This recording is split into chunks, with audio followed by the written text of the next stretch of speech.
हाँ तो बच्चों, स्वागत है आप सभी का आपके अपने YouTube चैनल स्टडी सर्कल पर। अगर आप हमारे चैनल पर नए हैं और अभी तक चैनल को सब्सक्राइब नहीं किया है तो फटाफट चैनल को सब्सक्राइब कर दीजिए और बेल आइकन को भी प्रेस कर दीजिए, क्योंकि मैं एग्ज़ाम से रिलेटेड क्वेश्चंस फिजिक्स से संबंधित अपलोड करता रहता हूं। और अगर आप चाहते हैं कि आप भी अच्छा स्कोर कर पाएँ और वो पढ़ें जो आपके एग्ज़ाम्स के लिए इम्पोर्टेंट है, तो बिना देरी किए हुए तुरंत चैनल को सब्सक्राइब कर दें और बेल आइकन को प्रेस करना मत भूलें, ताकि हमारी आने वाली हर एक अपडेट आपके पास पहुंचती रहे। तो चलिए शुरू करते हैं आज के टॉपिक को। तो आज का जो टॉपिक है वो हमारा बड़ा माइंड ब्लोइंग टॉपिक है। इसके पीछे का टॉपिक हम लोगों ने पढ़ लिया था। अगर आपने नहीं देखा तो मैं उसका लिंक डिस्क्रिप्शन पर दे दूंगा, आप लोग वहां से जा करके वो देख सकते हैं। इसके पीछे हमने पढ़ा था वैद्युत चुंबकी चुंबकी द्विध्रुव पर लगने वाले बल का आघूर्ण। और आज हम उसको आगे बढ़ाते हुए पढ़ने वाले हैं कि बाह्य चुंबकीय क्षेत्र में चुंबकीय द्विध्रुव को घुमाने में किया गया कार्य। तो इसके लिए आपको सबसे पहले तो पता होना चाहिए कि इसको हम घुमाएंगे कैसे। ठीक है ना? तो देखते हैं कैसे घुमाते हैं। तो एक समान चुंबकीय क्षेत्र है।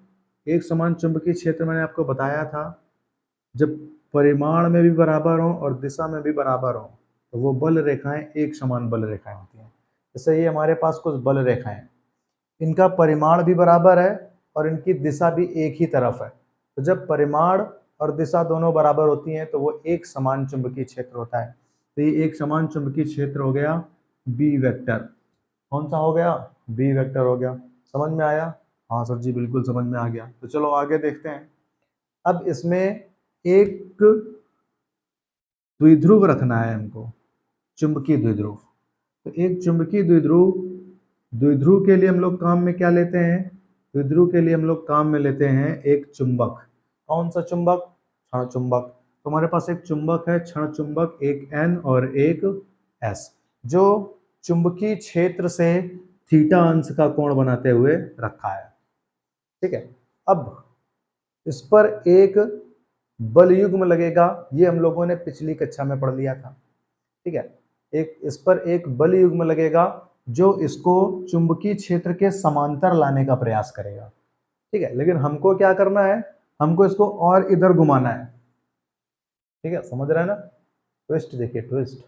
ये इधर जाने का प्रयास कर रहा है और हमको इधर, और इसको इधर घुमाना है। यानी इसको हम क्या मान लेते हैं कि ये थीटा 1 पे था और हमको इसको घुमा करके एक ऐसी स्थिति कर देनी है कि ये थीटा 2 एंगल पे आ जाए, यानी ये और घूम जाए और कुछ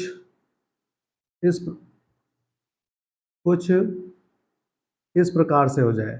और ये जो एंगल थीटा 1 बन रहा था, अब ये एंगल बन जाएगा थीटा 2। यानी इसे थीटा 1 डिग्री से थीटा 2 डिग्री घुमाने में किया गया कार्य, हमको ये बताना है। ठीक, तो चलिए शुरू करते हैं। अब इसके लिए हम क्या करेंगे?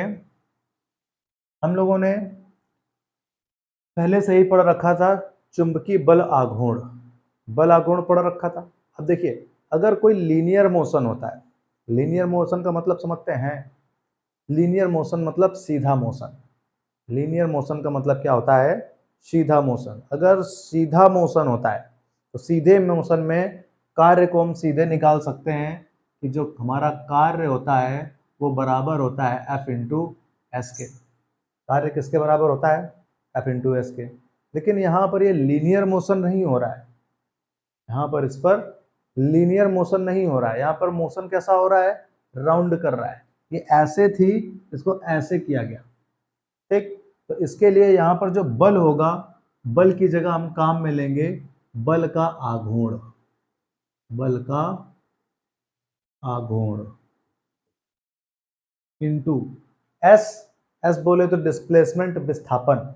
तो जब लीनियर मोशन होता है तो उसका विस्थापन हम समझ सकते हैं। इसमें विस्थापन कितना हो रहा है? इसमें विस्थापन हो रहा है, हम मान लेंगे थोड़ा सा विस्थापन हुआ, क्षणिक विस्थापन, अंश मात्र विस्थापन डी थीटा। ठीक, ये डी थीटा क्या है बच्चों? ये है आंशिक विस्थापन। ये है आंशिक विस्थापन या अल्प विस्थापन। ये भाई आप सर जी दूसरे के इलाके में जा रहे हो, क्या करा बच्चे, जाना पड़ता है, होता है ऐसा कभी कभी। तो ये आंशिक विस्थापन है डी थीटा। अब अगर ये आंशिक विस्थापन है, मतलब अल्प विस्थापन है, अब सोचो इसको जरा, अगर ये अल्प विस्थापन है तो इसके द्वारा जो कार्य किया जाएगा वो भी अल्प कार्य होगा। यानी यहाँ पर जो हम कार्य लेंगे वो लेंगे डी डब्ल्यू, डी डब्ल्यू। तो D W is equal to बल का आघूर्ण हमने कितना निकाला था पिछली कक्षा में, तो इंटू डी थीटा। ठीक, यहाँ पे इसको हम लोग लिख लेते हैं कोणीय विस्थापन, अच्छा लगेगा। नहीं तो ये कहेगा हमको हिंदी में लिखा है, उनको मैथ में लिखा है, तो भेदभाव उत्पन्न होगा। भेदभाव उत्पन्न नहीं ना होना चाहिए। तो ये हो गया डी डब्ल्यू, समझो, डी डब्ल्यू। तो का मान हम लोग निकाल चुके हैं, कितना निकाला था, capital M B sine theta, और ये हो गया डी थीटा। अब ये है आंशिक के लिए, आंशिक विस्थापन के लिए। भाई हमने विस्थापन कितना किया है, विस्थापन हमने किया है थीटा 1 से थीटा 2 विस्थापन के लिए, विस्थापन के लिए। अब थीटा 1 से थीटा 2 विस्थापन करेंगे तो हमको इसका करना पड़ेगा समाकलन। ये हमने आंशिक, ये जो निकला ये आंशिक विस्थापन, ये आंशिक कार्य है, संपूर्ण कार्य के लिए हमें समाकलन करना पड़ता है। तो इसका हम कर देंगे समाकलन। तो समाकलन हो जाएगा D W is equal to समाकलन कहाँ से कहाँ तक, थीटा 1 से थीटा 2 तक, और ये कितना लिखा है, एम बी साइन थीटा और डी थीटा। देखो डी डब्ल्यू, जो डेल्टा डब्ल्यू है उसका समाकलन क्या हो जाएगा, किसी भी चीज़ का समाकलन अगर इस फॉर्म में लिखा होता है तो ये हो जाएगा डब्ल्यू। कैसे हो जाएगा, तो आपने समाकलन वाली क्लास में पढ़ा होगा कि अगर हम इसका समाकलन करते हैं डी थीटा का, तो यहाँ पर 1 मान लेते हैं, और 1 का समाकलन क्या होता है, 1 का समाकलन हो जाता है बच्चों x बोले तो थीटा। ये तो इसी तरह से यहाँ पर w की, यहाँ पर हमने थीटा की जगह पर कितना लिया है, w। जब 1 का समाकलन करेंगे तो वो कितना हो जाएगा, w इज इक्वल टू, इसमें जो जो कांस्टेंट है वो बाहर ले लो। तो कांस्टेंट क्या है इसमें, m कांस्टेंट है, बाहर ले लिया, b कांस्टेंट है, ये भी बाहर ले लिया। तो अंदर कितना बचा, थीटा, थीटा 2 और ये साइन b। सर जी आप कहोगे कि सर ये कांस्टेंट है, ये कांस्टेंट नहीं है, कैसे पहचाना कि ये कांस्टेंट नहीं है। तो देखो हम लोग थीटा के सापेक्ष समाकलन कर रहे हैं ना, तो ये जो क्वांटिटी है इस क्वांटिटी के साथ थीटा है, तो इसका मतलब ये कांस्टेंट नहीं है। तो इसको हम अंदर रखेंगे और इन दोनों को हम बाहर कर देंगे क्योंकि इनमें थीटा नहीं है। देखो एक एक चीज़ें बिल्कुल क्लियर करते हुए चलो, है ना, एक एक चीज़ें अगर क्लियर करते हुए चलोगे तो पढ़ने में मज़ा आएगी और सब कुछ आपको समझ में आएगा। तो ये फिर उसके बाद W is equal to M B, sine theta का समाकलन क्या होता है, साइन थीटा का समाकलन होता है सर जी कॉस थीटा। तो ये हो गया कॉस थीटा, वो भी माइनस का, और यहाँ पर ये लिखा है थीटा 1 से लिमिट हो गई थीटा 2 तक। ठीक, फिर W is equal to M B, और ये यहाँ पर हम क्या करेंगे, माइनस, इसमें जो लिमिट लगाएंगे वो कैसे लगाएंगे, तो लिमिट पहले अपर लिमिट लगती है और फिर लोअर लिमिट लगती है, समझे कि नहीं समझे, पहले अपर लिमिट और फिर लोअर लिमिट। तो पहले अपर लिमिट लगाएंगे तो माइनस का कॉस और थीटा की जगह हो जाएगा थीटा 2, फिर माइनस कॉस, फिर माइनस प्लस, फिर कॉस, और यहाँ पर हो जाएगा थीटा 1, ऐसे, ठीक है ना।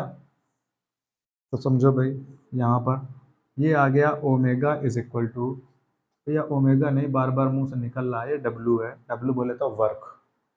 तो W is equal to M B और ब्रैकेट में कॉस थीटा 1 और प्लस कॉस थीटा 2, ये होता है वर्क डन। हाँ तो बच्चों अब हम लोग निकालने वाले हैं इलेक्ट्रिक डाइपोल की स्थितिज ऊर्जा, यानी चुंबकीय द्विध्रुव की स्थितिज ऊर्जा। तो अभी हमने कार्य का जो फॉर्मूला निकाला था, कार्य वो क्या था, M B cos theta one minus cos theta two. ठीक, अब इसी की हेल्प से हम लोग निकालेंगे स्थितिज ऊर्जा। तो वैसे तो जो कार्य होता है वो स्थितिज ऊर्जा और काइनेटिक ऊर्जा यानी गतिज ऊर्जा दोनों के बराबर होता है, लेकिन यहाँ पर हम लोग ये देखेंगे कि ये एक पोल मतलब एक जगह पर स्थित रहे। जैसे ये हमारे पास एक समान चुंबकीय क्षेत्र था और एक समान चुंबकीय क्षेत्र में हमने रखा था एक इलेक्ट्रिक मैग्नेटिक डाइपोल। ये मैग्नेटिक डाइपोल है जो इसमें रखा हुआ है, ठीक है। और इसको थीटा 1 डिग्री से थीटा 2 डिग्री तक हमने इसको घुमाया था और इसको घुमाने में किए गए कार्य की गणना की थी। ठीक, इतनी बात आती है समझ में। अब इसके बाद हमें बताना है कि इसमें स्थितिज ऊर्जा कितनी है। ठीक है, तो स्थितिज ऊर्जा के लिए इसको, अब देखो ये थीटा 1 से थीटा 2 घूम रहा है, इसलिए इसको एक जगह पे बिल्कुल स्टॉप होना पड़ेगा, यानी वहां पर स्थितिज ऊर्जा 0 होनी चाहिए। ठीक है भाई, इस पोल पर भी 0 ऊर्जा होगी, थीटा 1 पर भी अगर 0 ऊर्जा नहीं होगी, यहाँ पर भी 0 ऊर्जा नहीं होगी, तो काम बनेगा नहीं। इसलिए दो में से किसी एक प्लेस पर स्थितिज ऊर्जा इसकी कितनी होनी चाहिए, 0, यानी U कितना होना चाहिए, 0। और U 0 करने के लिए हमको क्या करना पड़ेगा, समझो। U 0 करने के लिए थीटा 1 डिग्री को हमें थीटा 1 को 90 डिग्री में कन्वर्ट करना पड़ेगा। कैसे, अगर हम इसको 90 डिग्री करते हैं, समझो इस बात को, अगर हम इसको 90 डिग्री करते हैं तो ये cos 90 डिग्री होकर के 0 हो जाएगा और ये यहाँ की जो पोटेंशियल एनर्जी है, एक स्टेट की पोटेंशियल एनर्जी है, वो बिल्कुल कितनी हो जाएगी, 0 हो जाएगी। समझ गए ना। तो यहाँ पर U इज इक्वल टू 0 करने के लिए हमें थीटा 1 की जगह पे क्या पुट करना पड़ रहा है बच्चों, यहाँ पे हमें पुट करना पड़ रहा है 90 डिग्री। तो बस देर नहीं करते हैं, फटाफट पुट करो। तो ये एम बी कॉस थीटा 1 की जगह पर क्या पुट कर देंगे हम लोग, 90 डिग्री और माइनस कॉस थीटा 2। ठीक है, अब देखो यहाँ पर थीटा 1 बचा नहीं है, तो इसको थीटा 2 लिखने से कोई फायदा नहीं है, तो थीटा 2 को भी हम लोग लिख देंगे अब थीटा। तो ये हो गया W is equal to M B और कॉस 90 हो जाएगा 0, खत्म। ये हुआ माइनस का कॉस और थीटा 2 को हम क्या लिखने वाले हैं बच्चों, 0। तो ये जो वर्क हो गया वो हो गया एम बी, सॉरी इसको वर्क नहीं, अब इसको हम लोग पोटेंशियल बोलेंगे, U, स्थितिज ऊर्जा U, इसको बोलेंगे क्या, स्थितिज ऊर्जा,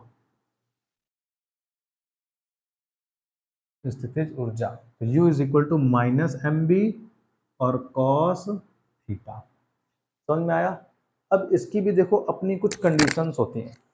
जैसे पहली कंडीशन पे हम ये मान के चलेंगे कि ये जो स्थिति, ये जो आपका मैग्नेटिक डाइपोल है वो इसके समांतर रखा हुआ है। इसके समांतर, चुंबकीय क्षेत्र के समांतर रखा हुआ है। मैग्नेटिक डाइपोल चुंबकीय क्षेत्र के समांतर रखा है। तो अब इसको लिखते हैं। पहली कंडीशन क्या है कि जो हमारा मैग्नेटिक डाइपोल यानी चुंबकीय द्विध्रुव है, चुंबकीय द्विध्रुव वेक्टर बी यानी चुंबकीय क्षेत्र के समांतर है। अब ये चुंबकीय क्षेत्र के समांतर होगा तो ये एंगल कितने डिग्री का बनाएगा, देखो ये भी इस तरफ और इलेक्ट्रिक डाइपोल भी इस तरफ, इसका मतलब ये कितने डिग्री का एंगल बना रहा है, ये थीटा जो हो जाएगा आपका वो 0 डिग्री का हो जाएगा, 0 डिग्री का एंगल बनाएगा, राइट। ऐसी कंडीशन पे U is equal to minus M B cos, और ये थीटा क्या है, ये हो चुका है हमारा 0, तो U is equal to minus M B और कॉस 0 का वैल्यू होता है 1, मल्टीप्लाई कर देंगे, इसमें कोई फर्क नहीं पड़ेगा, तो ये एम बी। और ये जो बच्चों कंडीशन आएगी ये हमारे मैग्नेटिक डाइपोल की स्थायी कंडीशन है। ठीक है, स्थायी मतलब ये यहाँ पे जाके एकदम स्टॉप हो जाएगा, ये इसकी स्थायी कंडीशन होगी। ठीक है ना, कैसी कंडीशन है ये? स्थायी कंडीशन है। ठीक, अब इसकी दूसरी कंडीशन ये आती है कि इस इलेक्ट्रिक डाइपोल को, मेरा मतलब मैग्नेटिक डाइपोल को ऐसे घुमा के रख दें। कैसे घुमा के रख दें? चुंबकीय क्षेत्र इस दिशा में है और इसको हम घुमा के रख देंगे इस दिशा में। तो जब इसको दोनों को हम ऐसे घुमाएंगे, चुंबकीय क्षेत्र इस दिशा में है और इस दिशा में, जब इनको दोनों को हम ऐसे घुमाएंगे तो जो बीच का जो एंगल बनेगा वो 90 डिग्री का बनेगा बच्चों। कितने डिग्री का बनेगा? 90 डिग्री। तो अगर चुंबकीय क्षेत्र को, मेरा मतलब चुंबकीय द्विध्रुव को, इलेक्ट्रिक डाइपोल को बी वेक्टर के लंबवत रखें, लंबवत, तो लंबवत रखेंगे तो थीटा का वैल्यू हो जाएगा 90 डिग्री। थीटा का वैल्यू कितना हो जाना है? 90 डिग्री। और जब ये 90 डिग्री हो जाएगा तो u, अब देखो यहाँ पे पुट करते हैं 90 डिग्री, यहाँ पे u is equal to minus M B और कॉस 0, तो यहाँ पे थीटा कितना हो जाएगा? 0। थीटा की जगह पे, सॉरी, यहाँ पे कॉस थीटा की जगह पे हमको पुट करना है 90 डिग्री। तो u is equal to minus M B और कॉस 90 की वैल्यू होती है 0। कॉस 90 की वैल्यू क्या होती है बच्चों? 0। तो यहाँ पे हम 0 पुट कर देंगे, 0 पुट करेंगे तो ये आ जाएगा माइनस, माइनस नहीं, 0 किसी से भी मल्टीप्लाई करके क्या कर देता है? उसको 0 कर देता है। यानी ऐसी कंडीशन पे जो हमारा पोटेंशियल होगा, पोटेंशियल एनर्जी होगी, स्थितिज ऊर्जा होगी मैग्नेटिक डाइपोल की, वो क्या निकल के आएगी? 0। इसकी थर्ड कंडीशन और बचती है। थर्ड कंडीशन क्या होती है? अगर हम इसको पूरा घुमा के 180 डिग्री कर दें, कितना कर दें? 180 डिग्री। 180 डिग्री बोले तो पूरा ऐसे घुमा के ला दें, तो ऐसे लाएंगे तो अब आप लोग समझना जरा, जब हम इसको 180 डिग्री करेंगे यानी थीटा का वैल्यू कितना कर देंगे? 180 डिग्री। थीटा की वैल्यू क्या कर देंगे? 180 डिग्री। तो क्या होगा? तो जो हमारा पोटेंशियल है u is equal to minus M B और कॉस थीटा, थीटा की जगह लिखना है अब अपने को 180, सही है ना?